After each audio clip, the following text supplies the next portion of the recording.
ವಿಜಯನಗರ ಜಿಲ್ಲೆಯ ಕೂಡ್ಲಿಗಿ ತಾಲೂಕಿನಲ್ಲಿ ಮಳೆಯ ಕೊರತೆ ಉಂಟಾಗಿದ್ದು ಸದರಿ ತಾಲೂಕನ್ನು ಬರಪೀಡಿತ ತಾಲೂಕೆಂದು ಘೋಷಿಸಲು ಕ್ರಮ ವಹಿಸಲಾಗುತ್ತಿದೆ ಎಂದು ಉಪಮುಖ್ಯಮಂತ್ರಿ ಕಂದಾಯ ಸಚಿವರಾದ ಡಾ ಜಿ ಪರಮೇಶ್ವರ್ ಅವರು ತಿಳಿಸಿದರು.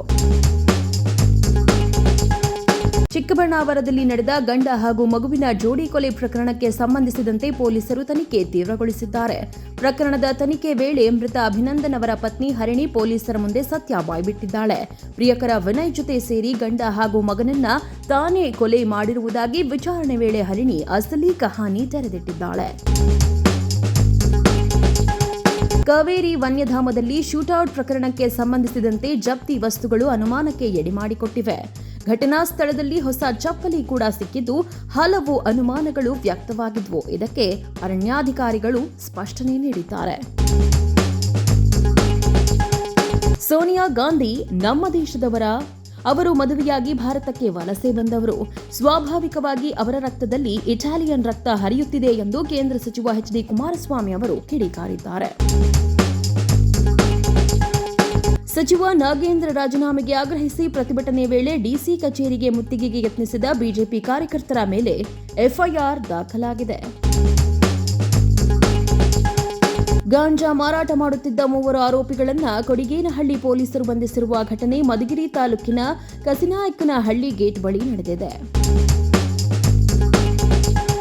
ಸ್ವಾತಂತ್ರ್ಯೋತ್ಸವದ ಅಂಗವಾಗಿ ಸಸ್ಯಕಾಶಿ ಲಾಲ್ಬಾಗ್ನಲ್ಲಿ ಆಗಸ್ಟ್ 6ರಿಂದ 17ರವರೆಗೆ ತೋಟಗಾರಿಕೆ ಇಲಾಖೆ ಆಯೋಜಿಸಿದ್ದ 220ನೇ ಫಲಪುಷ್ಪ ಪ್ರದರ್ಶನ ಸೋಮವಾರ ಮುಕ್ತಾಯಗೊಂಡಿದ್ದು ನಿರೀಕ್ಷೆಗೂ ಮೀರಿ ಪ್ರತಿಕ್ರಿಯೆ ವ್ಯಕ್ತವಾಗಿದೆ.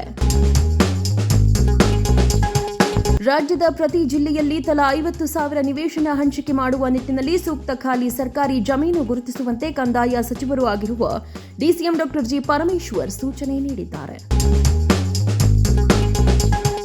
ಕರ್ನಾಟಕದಲ್ಲಿ ನಡೆಯುತ್ತಿರುವ ಮತದಾರರ ಪಟ್ಟಿ ವಿಶೇಷ ಪರಿಷ್ಕರಣೆ ಪ್ರಕ್ರಿಯೆಯಿಂದ ಅರ್ಹ ಮತದಾರರಿಗೆ ಅನ್ಯಾಯವಾಗುತ್ತಿದೆ. ಈ ಕುರಿತು ತುರ್ತು ಕ್ರಮ ಕೈಗೊಳ್ಳಬೇಕೆಂದು ನಾಗರಿಕ ಸಂಘಟನೆಗಳು ಸಿಎಂ ಡಿಕೆ ಶಿವಕುಮಾರ್ ಅವರನ್ನ ಭೇಟಿ ಮಾಡಿ ಮನವಿ ಸಲ್ಲಿಸಿದವು.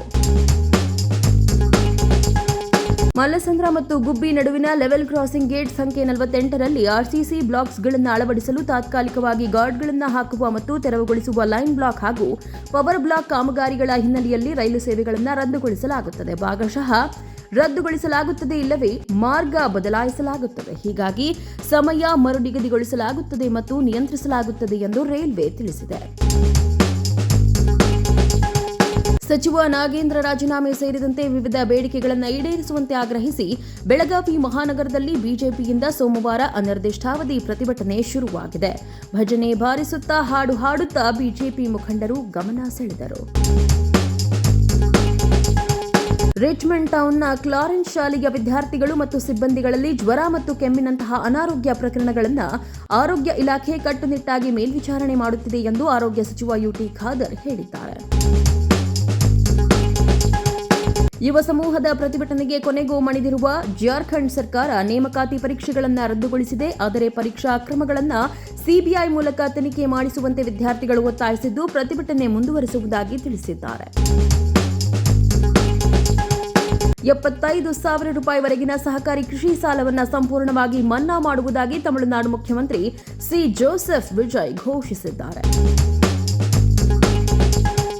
ಬಿಜೆಪಿ ಸೋಮವಾರ ತನ್ನ ಹೊಸ ರಾಷ್ಟ್ರೀಯ ತಂಡವನ್ನು ಘೋಷಿಸಿದೆ. ಪಕ್ಷದ ಅಧ್ಯಕ್ಷ ನಿತಿನ್ ನಬೀನ್ ಅವರ ನೇತೃತ್ವದಲ್ಲಿ ಈ ತಂಡ ಕಾರ್ಯನಿರ್ವಹಿಸಲಿದೆ. ಈ ತಂಡದಲ್ಲಿ ಹಲವಾರು ಹೊಸ ಮುಖಗಳಿದ್ದು ಅನುಭವ ಮತ್ತು ಯುವಕರ ಸಮ್ಮಿಶ್ರಣದಿಂದ ಕೂಡಿದೆ.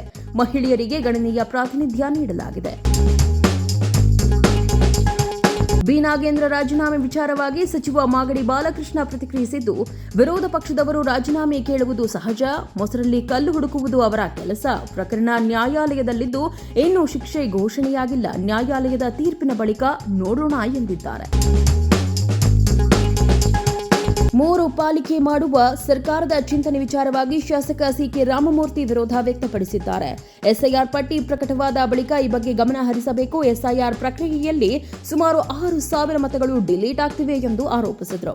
ಕಾಂಗ್ರೆಸ್ ಸರ್ಕಾರಕ್ಕೆ ಸೋಲುವ ಭೀತಿ ಶುರುವಾಗಿದೆ. ಅದಕ್ಕಾಗಿಯೇ 5 ಪಾಲಿಕೆಗಳಿರುವುದನ್ನು 2 ಅಥವಾ 3 ಪಾಲಿಕೆಗಳಾಗಿ ಮಾಡಲು ಮುಂದಾಗಿದೆ ಎಂದು ರಾಮಮೂರ್ತಿ ಆರೋಪಿಸಿದರು. ನಗರಕ್ಕೆ ಒಂದೇ ಮಹಾನಗರ ಪಾಲಿಕೆ ಮಾಡಬೇಕು ಎಂದು ಅವರು ಆಗ್ರಹಿಸಿದರು. ಹೂಳು ಮತ್ತು ಅಲೆಗಳ ಅಬ್ಬರಕ್ಕೆ ಮೀನುಗಾರಿಕೆಗೆ ತೆರಳಿದ್ದ ಬೋಟೊಂದು ಸಮುದ್ರದ ಅಳವೆಯಲ್ಲಿ ಮುಳುಗಿ ಹೋಗಿದ್ದು ಅದರಲ್ಲಿದ್ದ 4 ಮೀನುಗಾರರನ್ನ ಸ್ಥಳೀಯ ಮೀನುಗಾರರು ರಕ್ಷಿಸಿದ ಘಟನೆ ಉತ್ತರ ಕನ್ನಡ ಜಿಲ್ಲೆಯ ಕುಮಟಾ ತಾಲೂಕಿನ ಗೋಕರ್ಣ ಭಾಗದ ತಡದಿ ಬಂದರಿನಲ್ಲಿ ನಡೆದಿದೆ. ವಿಜಯಪುರ ಜಿಲ್ಲೆಯ ಇಂಡಿ ತಾಲೂಕಿನ ಚೌಡಿಹಾಳ್ ರಸ್ತೆಯ ಪೂಜಾರಿ ವಸ್ತಿ ತೋಟದ ಬಳಿ ನಡೆದಿದ್ದ ನಿವೃತ್ತ ಶಿಕ್ಷಕ ಸಿದ್ದಪ್ಪ ಅಂಜುಟಗಿ ಕೊಲೆ ಪ್ರಕರಣ ರೋಚಕ ತಿರುವು ಪಡೆದಿದೆ. ಆಸ್ತಿ ವಿವಾದ ಹಾಗೂ ಅಕ್ರಮ ಸಂಬಂಧದಿಂದಾಗಿ ಪುತ್ರಿ ಹಾಗೂ ಆಕೆಯ ಪ್ರಿಯಕರ ತನ್ನ ಸ್ನೇಹಿತನ ಜೊತೆ ಸೇರಿ ಕೊಲೆ ಮಾಡಿರುವುದು ಬೆಳಕಿಗೆ ಬಂದಿದೆ. ಕರ್ನಾಟಕದಲ್ಲಿ ವಿಶೇಷ ತೀವ್ರ ಮತದಾರರ ಪಟ್ಟಿ ಪರಿಷ್ಕರಣೆ ಮನೆ ಸಮೀಕ್ಷೆ ಇಂದು ಮುಕ್ತಾಯವಾಗಿದ್ದು 1.08 ಕೋಟಿ ಮತದಾರರ ಹೆಸರು ಡಿಲೀಟ್ ಆಗಿದೆ. ಪರಿಶಿಷ್ಟ ಪಂಗಡಗಳ ಕಲ್ಯಾಣ ಇಲಾಖೆಯ ಸಚಿವರಾಗಿ ಅಧಿಕಾರ ಸ್ವೀಕರಿಸಿದ ಮೊದಲ ದಿನವೇ ಟಿ ರಘುಮೂರ್ತಿ ಇಲಾಖೆಯ ಯೋಜನೆಗಳ ಅನುಷ್ಠಾನದಲ್ಲಿ ಯಾವುದೇ ರೀತಿಯ ವಿಳಂಬಕ್ಕೆ ಅವಕಾಶ ನೀಡಬಾರದೆಂದು ಕಟ್ಟುನಿಟ್ಟಿನ ಸೂಚನೆ ನೀಡಿದ್ದಾರೆ. ಕೆಪಿಎಸ್ಸಿ ಅಕ್ರಮ ನೇಮಕಾತಿ ಪ್ರಕರಣಕ್ಕೆ ಸಂಬಂಧಿಸಿದಂತೆ ಮಾಜಿ ಅಧ್ಯಕ್ಷ ಶಿವಶಂಕರಪ್ಪ ಸಾಹುಕಾರ್ ಮನೆ ಮೇಲೆ ಇಡಿ ದಾಳಿ ನಡೆಸಿದೆ. ರಾಜ್ಯದ ಪ್ರತಿಷ್ಠಿತ ಹೋಟೆಲ್ಗಳ ಮೇಲೆ ಆರೋಗ್ಯ ಇಲಾಖೆಯಿಂದ ದಿಢೀರ್ ದಾಳಿ ನಡೆದ ಬೆನ್ನಲ್ಲೇ ಹೋಟೆಲ್ಗಳಲ್ಲಿ ಸಿಸಿಟಿವಿ ಹಾಗೂ ಗ್ರಾಹಕರು ದೂರು ನೀಡಲು ಕ್ಯೂಆರ್ ಕೋಡ್ ಸ್ಕ್ಯಾನ್ ಅಳವಡಿಸಲಾಗುವುದು ಎಂದು ಸಚಿವ ಯುಟಿ ಖಾದರ್ ಹೇಳಿದ್ದಾರೆ. ಈ ಕ್ಯೂಆರ್ ಕೋಡ್ ಆದೇಶ ಪುನರ್ ಪರಿಶೀಲಿಸುವಂತೆ ಬೆಂಗಳೂರು ಹೋಟೆಲ್ ಅಸೋಸಿಯೇಷನ್ ಆಗ್ರಹಿಸಿದೆ. 2009 ಲೋಕಸಭಾ ಚುನಾವಣೆಯಲ್ಲಿ ಪ್ರಧಾನಿ ಮೋದಿ ನೇತೃತ್ವದ ಬಿಜೆಪಿ ಬೆಂಬಲ ನೀಡುವುದಕ್ಕಾಗಿ ಗುಜರಾತ್ನಲ್ಲಿ ಪೊಲೀಸ್ ಸಿಬ್ಬಂದಿಯೊಬ್ಬರು ತಮ್ಮ ಸ್ಥಾನಕ್ಕೆ ರಾಜೀನಾಮೆ ನೀಡಿದ್ದಾರೆ. ಬಿಜೆಪಿಯನ್ನ ತೊರೆದ ಕೆಲ ತಿಂಗಳುಗಳ ಬಳಿಕ ತಮಿಳುನಾಡು ಬಿಜೆಪಿ ಮಾಜಿ ಅಧ್ಯಕ್ಷ ಹಾಗೂ ಮಾಜಿ ಐಪಿಎಸ್ ಅಧಿಕಾರಿ ಕೆ ಅಣ್ಣಾಮಲೈ ಅವರು ಪಕ್ಷದಿಂದ ಹೊರಬರಲು ಕಾರಣವಾದ ಅಂಶಗಳನ್ನು ಬಹಿರಂಗಪಡಿಸಿದ್ದಾರೆ. ಉಜ್ಜಯಿನಿಯ ಮಹಾಕಾಳೇಶ್ವರ ಜ್ಯೋತಿರ್ಲಿಂಗ ಹಾಗೂ ನಾಗಚಂದ್ರೇಶ್ವರ ದೇಗುಲಕ್ಕೆ ಆಗಮಿಸಿದ್ದ ಭಕ್ತರ ನಡುವೆ ನೂಕುನುಗ್ಗಲು ಉಂಟಾಗಿದ್ದು ಕಾಲ್ತುಳಿತದ ಪರಿಸ್ಥಿತಿ ನಿರ್ಮಾಣವಾಗಿತ್ತು. ನಾನು ವಂದೇ ಮಾತರಂ ರಾಷ್ಟ್ರಗೀತೆಗೆ ಗೌರವ ನೀಡುತ್ತೇನೆ, ಆದರೆ ಅದನ್ನು ಹಾಡುವುದಿಲ್ಲ ಎಂದು ಕಾಂಗ್ರೆಸ್ ಸಂಸದ ಇಮ್ರಾನ್ ಮಸೂದ್ ಬಹಿರಂಗವಾಗಿಯೇ ಹೇಳಿಕೆ ನೀಡಿದ್ದಾರೆ.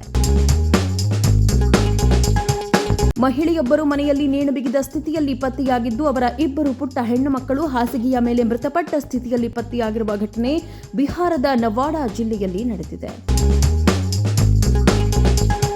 ರೇಣುಕಾಸ್ವಾಮಿ ಕೊಲೆ ಪ್ರಕರಣದಲ್ಲಿ ಪರಪ್ಪನ ಅಗ್ರಹಾರ ಜೈಲಿನಲ್ಲಿರುವ ನಟ ದರ್ಶನ್ಗೆ ನ್ಯಾಯಾಲಯದಲ್ಲಿ ಮತ್ತೆ ಹಿನ್ನಡೆಯಾಗಿದೆ. ನಾನು ದಿಮಾಗಿ ನಕ್ಸಲ್ ಎಂದು ಹೇಳಿಕೊಳ್ಳಲು ಹೆಮ್ಮೆ ಪಡುತ್ತೇನೆ ಎಂದು ಆಮ್ ಆದ್ಮಿ ಪಕ್ಷದ ರಾಷ್ಟ್ರೀಯ ಸಂಚಾಲಕ ಹಾಗೂ ದೆಹಲಿಯ ಮಾಜಿ ಮುಖ್ಯಮಂತ್ರಿ ಅರವಿಂದ್ ಕೇಜ್ರಿವಾಲ್ ಹೇಳಿದ್ದಾರೆ.